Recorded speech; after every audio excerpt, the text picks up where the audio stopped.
안녕하세요. 유튜브 부자 요셉입니다. 6.3 대선이 다가오면서 부동산 시장의 시선이 차기 정부의 정책 방향에 쏠리고 있습니다. 특히 각종 여론조사에서 선두를 달리고 있는 이재명 후보의 부동산 정책에 대한 관심이 높은데요. 오늘은 이재명 후보의 부동산 정책 구상을 중심으로 이야기 나눠보겠습니다. 부자 요셉님, 이재명 후보의 부동산 정책, 어떤 점이 가장 눈에 띄나요? 이재명 후보의 부동산 정책에서 가장 핵심적인 부분은 바로 공급 확대라고 할 수 있습니다. 과거 노무현 문재인 정부가 집값 안정을 목표로 세금과 대출 규제 등 강력한 수요 억제책을 사용했지만 오히려 집값이 크게 오르는 결과를 초래했고 국민적 불만도 컸다는 점을 반면교사 삼아 이번에는 공급 측면에 정책에 초점을 맞추겠다는 기조입니다. 그렇군요. 과거 민주당 정부의 정책과는 결이 다르다는 말씀이시네요. 그럼 공급을 구체적으로 어떻게 늘리겠다는 계획인가요? 주요한 방법으로 재건축과 재개발 활성화를 내세우고 있습니다. 분당, 일산, 삼본, 중동, 평촌 등 1기 신도시의 노후 인프라 재정비가 공약에 포함되어 있는데 1기 신도시 재정비를 통해 원주민들의 이탈과 서울 과밀을 막겠다는 구상으로 풀이됩니다. 그리고 서울 노후 도심의 용적률 상향 공약에서는 재개발 재건축 과정에서의 행정 절차의 진입 장벽을 낮추겠다고 했습니다. 또한 교통이 편리한 제사기 스마트 신도시 개발 준비도 공약으로 내세웠습니다.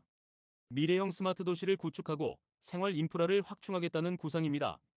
공공주택 공급도 품질 개선과 공공임대주택 비율을 점진적으로 높이겠다는 구상이지만 구체적인 공급 규모나 비율은 아직 명확히 밝히지 않은 상태입니다.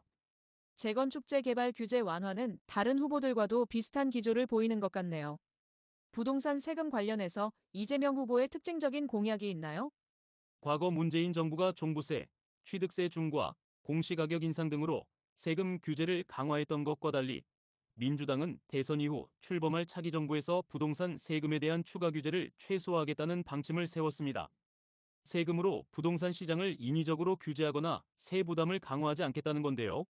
다만 윤석열 정부에서 이미 세금 부담이 상당 부분 완화된 점 등을 고려해 추가적인 세금 완화 방안은 현재 검토하지 않는 것으로 전해졌습니다. 이는 급격한 제도 변화가 시장에 미칠 영향을 신중히 검토하고 선거 기간 민감한 여론 반응을 피하려는 고려도 담긴 것으로 보입니다. 민주당 선대위 관계자는 부동산 금융세제 정책이 필요는 하지만 본질적인 정책이 아니며 토지는 공공성, 건물은 시장성을 원칙으로 가져가야 한다는 입장을 밝히기도 했습니다. 세금 폭탄 논란이 있었던 과거와는 확실히 달라진 모습이네요. 청년층이나 무주택자를 위한 정책은 어떤 것들이 있습니까?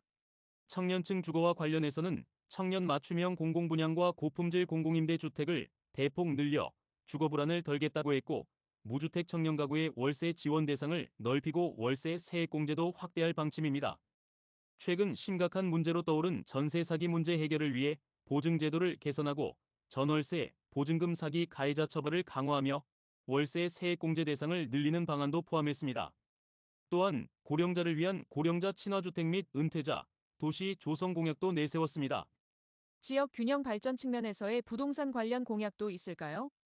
네, 이 후보는 세종시를 행정수도로 완성한다는 계획을 가지고 있습니다. 국회 세종의사당과 대통령 세종집무실을 임기 내 건립하는 것을 시작으로 행정수도를 완성하겠다고 밝혔습니다. 또한 수도권, 동남권, 대경권, 중부권, 호남권 등 5대 초강력권과 제주, 강원, 전북 등 3대 특별자치도를 구성하는 5격 3특 구상도 제시했습니다. 지방소멸 문제에 대해서는 최근 출범한 인구미래위원회를 통해 극복하겠다는 계획이며 지방을 지원 대상이 아닌 균형 발전의 동력으로 보고 주거 일자리 등 정책을 지역 단위로 맞춤형 지원하겠다는 입장입니다. 부자 요셉님, 마지막으로 이 후보의 부동산 정책에 대한 총평을 해주시겠습니까? 이재명 후보의 부동산 정책은 과거 정부의 실패를 바탕으로 공급 확대로 방향을 전환했다는 점에서 의미가 있습니다.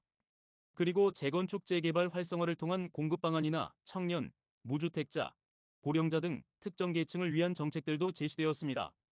다만 전문가들 사이에서는 공급 확대라는 큰 방향은 다른 후보들과 비슷하다는 평가와 함께 구체적인 공급 규모나 재원 마련 방안이 명확하지 않다는 지적도 나옵니다. 주택도시기금 고갈이나 세수 결손 문제 등 현실적인 난관을 해결할 방법이 구체적으로 제안되지 않았다는 점도 과제로 남아 있습니다.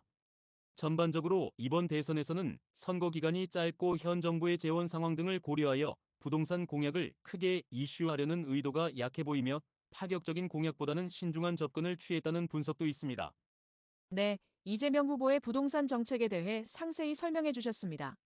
공급 확대와 세금 규제 최소화라는 방향 전환, 그리고 계층별 지원 방안 등이 눈에 띄지만 구체성과 재원 마련 방안에 대한 과제도 함께 짚어주셨습니다.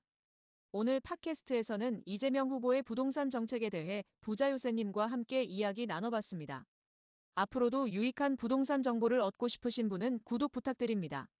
감사합니다.